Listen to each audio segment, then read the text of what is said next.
welcome back to the Climate Channel. My name is Kenny. Hi, my name is Sophia. Hi, my name is Ifat. This week we have a new host joining us. Hi, my name is Sylvia, and it's wonderful to be here. We're so happy to have you as well. It's so nice to meet you. How was your day? My day was great, actually. I went for a walk earlier today since the weather's great this winter. Oh, for sure. One thing that I actually noticed this year is that there's so much less snow and it's so much warmer. Yeah, we didn't actually have a lot of snow this year, and we didn't have much heavy snow either. This is a big difference for Canadians because usually we're known for having harsh and snowy winters. Oh, yeah, for sure. Usually we have snow from October to April, but we barely got snow this year.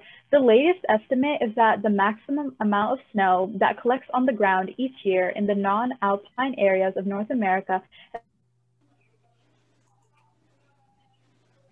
has been deep 1980. Stop, could you say that line again? Because you glitched out. Sure. Okay. Usually we have snow from October to April, but we barely got snow this year. The rate each year in the non-alpine areas of North America has been decreasing by 46 billion tons per decade since 1980. I mean, it's not like I'm complaining that I'm getting less snow. I don't want to walk through snow every day to get to school. No, this is a good thing. You should be worried because it's a really big impact on our environment. Since temperatures are rising, less snow is falling. So it isn't a good thing, guys. It's because of climate change. Even though you might prefer the summer, we need to have a good balance between the warm and the cold weather. Snowfall is really important, especially in places that usually have a cooler climate, for example, the Arctic. Oh, yeah, I agree.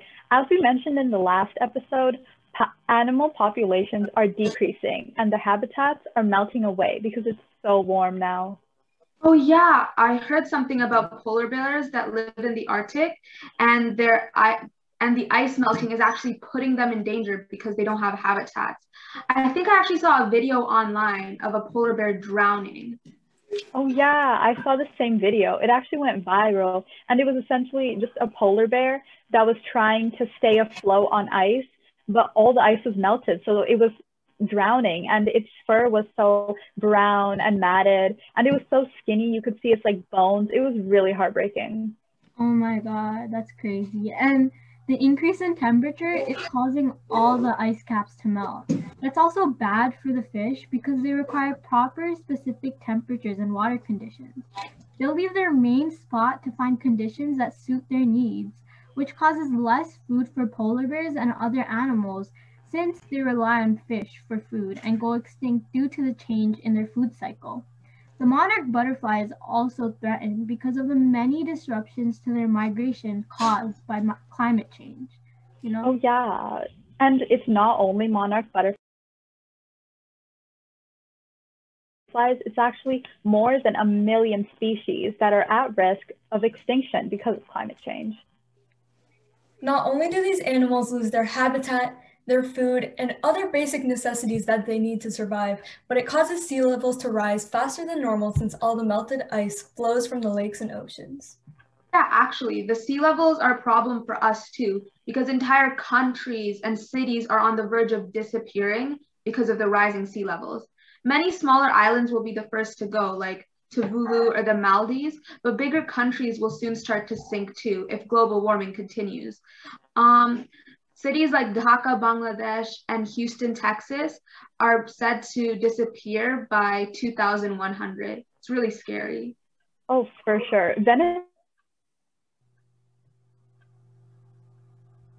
Italy too.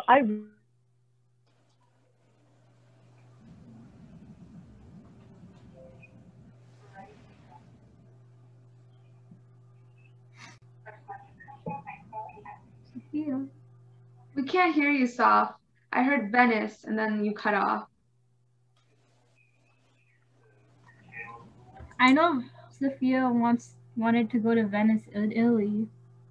Yeah, it was on her bucket list, but due to the overflowing levels of melted ice, there's so many floods that are happening, and it's causing so many natural disasters.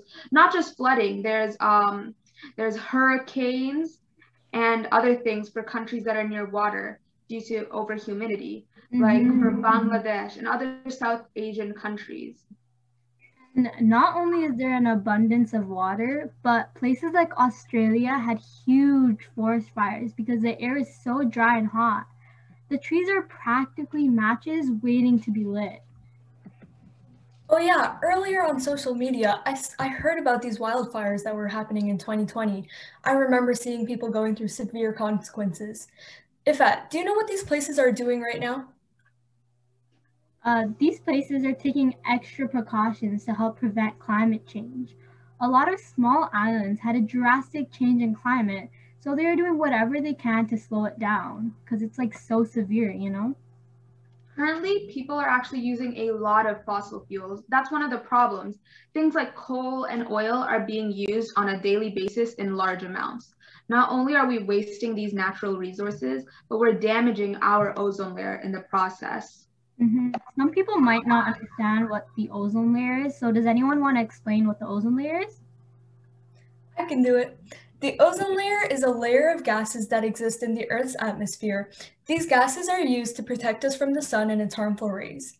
Since we continue to burn fossil fuels and put greenhouse gases into the air, there are patches and holes in the ozone layer. This causes the ozone layer to let in harmful ultraviolet rays from the sun. This can harm plant growth and reduce agriculture. This also directly harms humans because other UV and other harmful solar rays can cause many types of problems like skin cancer and immune deficiency disorders.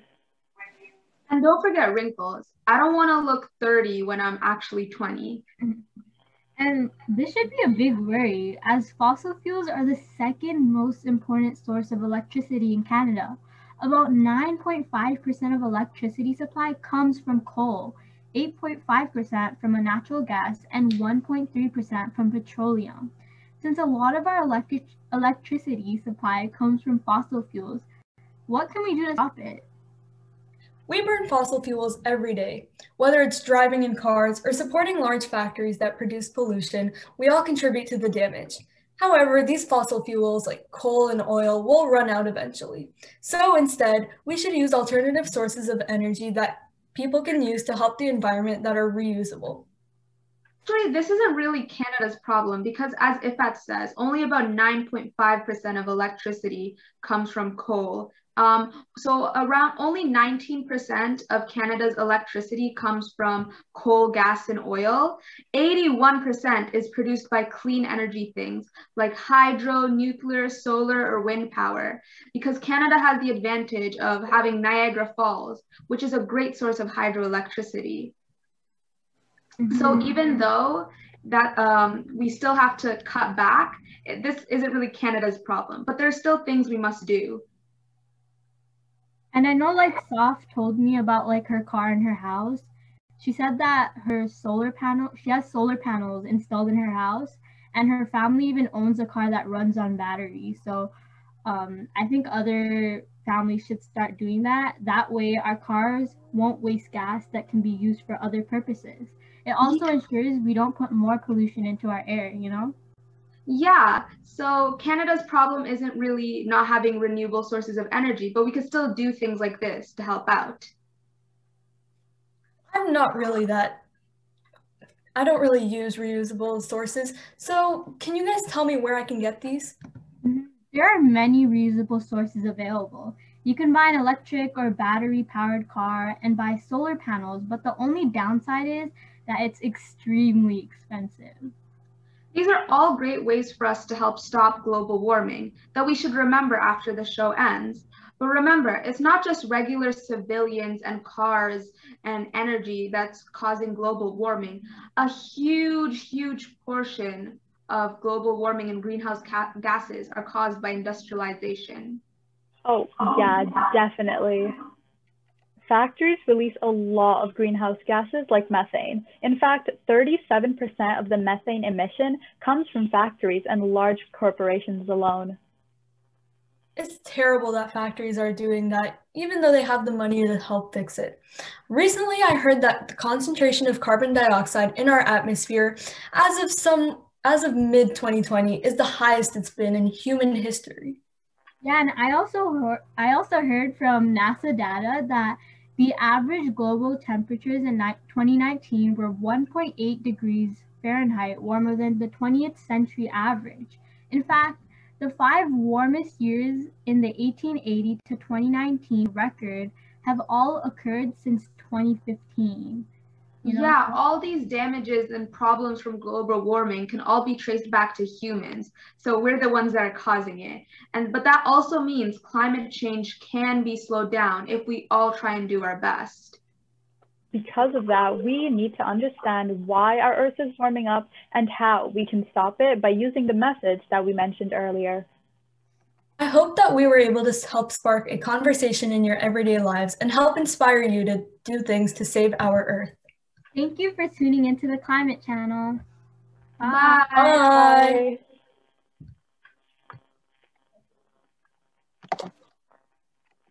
My Wi-Fi disconnected like 3 times during